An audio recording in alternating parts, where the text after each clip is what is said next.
जय भोले। बोलो हरिगिर महाराज की जय। भाई बड़ौदा में हिकिड़ो स्थान आहे संत माता माया देवी मंदिर, ॾाढो प्यारो। जीअं असांजी अम्मा सेवा कार्य करे वई, उते भी संत माता माया देवी साहिब में जेके अॼु भी 400 खां 500 माण्हुनि खे डेली सुबुह जो, पाण सुठो व्यापारी आहे, रोटी पाण ठाहींदो आहे, हुन सां गॾु 30 40 50 माण्हू हूंदा आहिनि ऐं 500 माण्हुनि खां मथे नित नियम सुबुह 7 बजे खां वठी करे 11 बजे ताईं 10 बजे ताईं भोजन कराईंदो आहे। जेके भी अचनि उहो वरी घुराईंदा आहिनि पाण। मूंखे भी हिन दास खे भी भई शरण कुमार आयो त माता साहिब जे उन दर ते मूंखे भी हमेशह आशीर्वाद करण घुराईंदा आहिनि। भई साईं तव्हां ईंदो ख़ुशी थींदी। वीचारो वॾा वॾा बैनर लॻाईंदो आहे, पर मूंखे जॾहिं जॾहिं भी इहा पाकड़ मिलंदी आहे न उतां संत माता माया देवी जी में, तव्हां असांजो जय कुमार चवंदो आहे भई नाथाणी शरण कुमार खे भई असां इहा पायूं था पिया, त मूंखे वरी इहा जेका शाल मिलंदी आहे मां पंहिंजे समाज जे असांजे पंहिंजे में शरण कुमार ॻोल्हींदो आहियां।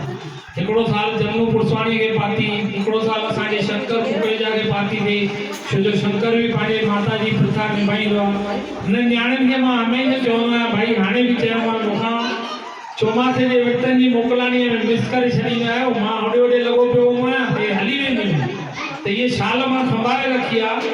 इहे शाल हिन दास खे हुनजे लाइ पाती अथऊं भई श्रवण कुमार आहे, पर मां चवंदो हुउमि हे न्याणियूं जेके असांजे न्याणीअ जूं भी न्याणियूं, ख़ुशी दीदी असांजे पाड़े जी न्याणी, पर हे उन्हनि जूं न्याणियूं पंहिंजे पूज्य पिता श्री अशोकलाल साहिब जे कारण खे अॼु भी सेवा कई।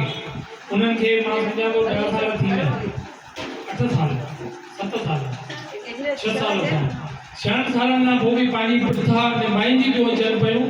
जेका भी सेवा उन्हनि जो पिता साहिब चई वियो आहे उहे कंदी थियूं अचनि। हिकिड़ो दफ़ो मिस थी वई त न्याणी फोन ते भी रोए पई, मूंखे मुंहिंजी घरवारी जी एॾा भई चवनि पिया फोन भी न कयो।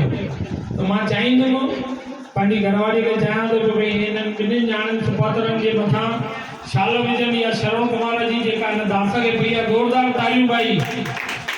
बोलो सतगुरुदेव भगवान की जय।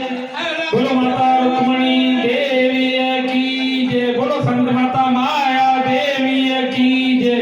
ऐं हे मुंहिंजी भेण लाइ ख़ुशीअ लाइ हमेशह सावा हुजो, उन्हनि जे लाइ उन्हनि खे ॾिसो, ख़ुशि रहो, मस्तु कदम रोअण जो पल कान्हे, ख़बर अथव करणी आहे। असां जेके इहो करे था हलूं नी उहा ई जाम गंजा असांजे लाइ। ख़ुशी जो सदैव खुशहाल हुजो। जय भोले।